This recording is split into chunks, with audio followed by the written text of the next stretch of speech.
दोस्तों पिछले 24 घंटे में भारत और बांग्लादेश के रिश्तों में तेजी से गिरावट आई है। पहले से ही इन रिश्तों में तनाव था, लेकिन जैसे ही बीसीसीआई ने आईपीएल से मुस्तफिजुर रहमान को निकालने का फैसला लिया, उसके बाद हालात लगातार बिगड़ते जा रहे हैं। अब बांग्लादेश ने आईसीसी को लेटर भेजा है। आप स्क्रीन पर बकायदा आर्टिकल देख सकते हैं कि भारत में जो अगले महीने वर्ल्ड कप होने वाला है, उसके लिए बांग्लादेश चाहता है कि उसके मैच भारत में ना हो, यानी कि अपनी टीम को भारत भेजने से बांग्लादेश मना कर रहा है।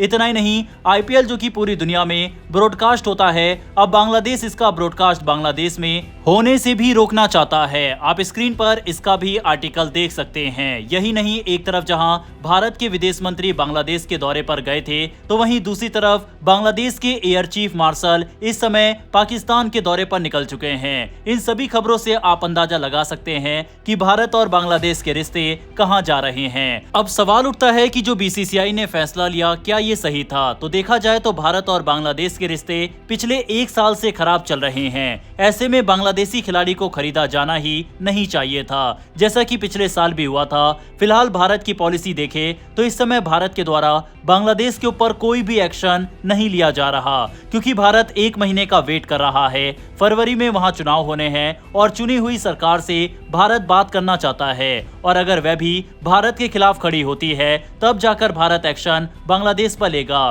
तो फिलहाल भारत वेटिंग गेम खेल रहा है।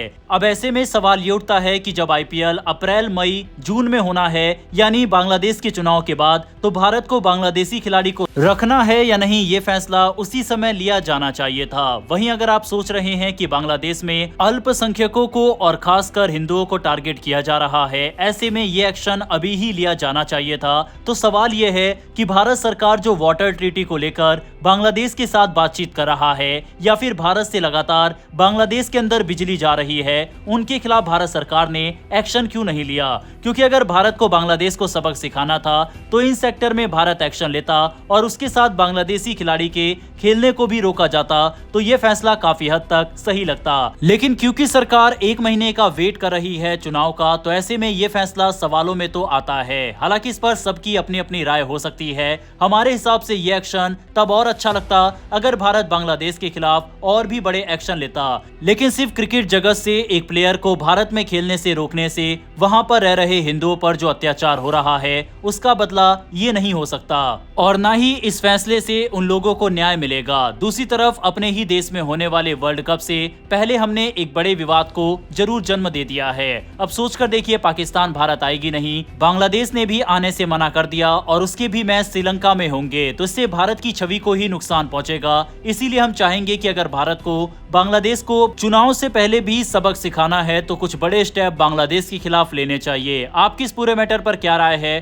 कमेंट बॉक्स में लिखकर बताइएगा। मैं कोशिश करूंगा आप सभी का रिप्लाई देने की। दूसरी तरफ दोस्तों, पाकिस्तान और बांग्लादेश के रिश्तों में एक बार फिर नई गर्माहट देखने को मिल रही है। दोनों देशों के बीच लंबे समय से बंद पड़ी ढाका कराची डायरेक्ट फ्लाइट अब फिर से शुरू होने की दिशा में बड़ा कदम उठाया गया है। पाकिस्तान की एविएशन अथॉरिटीज ने बांग्लादेश की राष्ट्रीय एयरलाइन विमान एयरवेज को ढाका से कराची के लिए सीधी उड़ानें शुरू करने की इजाजत दे दी है। पाकिस्तानी अखबार जंग की रिपोर्ट के मुताबिक ये अनुमति ट्रायल बेसिस पर 30 मार्च तक के लिए दी गई है, यानी फिलहाल इसे एक टेस्ट रन के तौर पर देखा जा रहा है।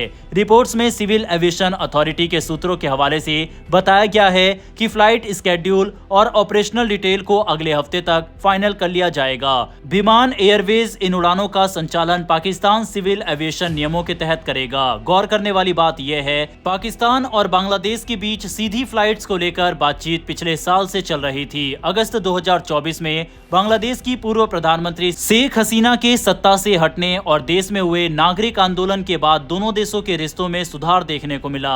अगर ये ट्रायल सफल रहता है, तो आने वाले समय में ढाका और कराची के बीच नियमित सीधी उड़ानें शुरू हो सकती है। भारत के लिए यह एक खतरे की घंटी है। देखिए, भारत किसी भी देश से डायरेक्ट युद्ध लड़ने से नहीं डरता, लेकिन भारत के लिए सबसे बड़ी समस्या आतंकवाद है। अब भारत को पाकिस्तान बॉर्डर के साथ साथ बांग्लादेश की तरफ से भी आतंकी साजिशों का खतरा रहेगा, और ये भारत के लिए सबसे बड़ी चिंता का कारण है। बहरहाल दोस्तों, इस पूरे मैटर पर अपनी राय कमेंट बॉक्स में लिखकर बताइएगा। फिर मिलेंगे ऐसी एक नई वीडियो के साथ। धन्यवाद। जय हिंद, जय भारत।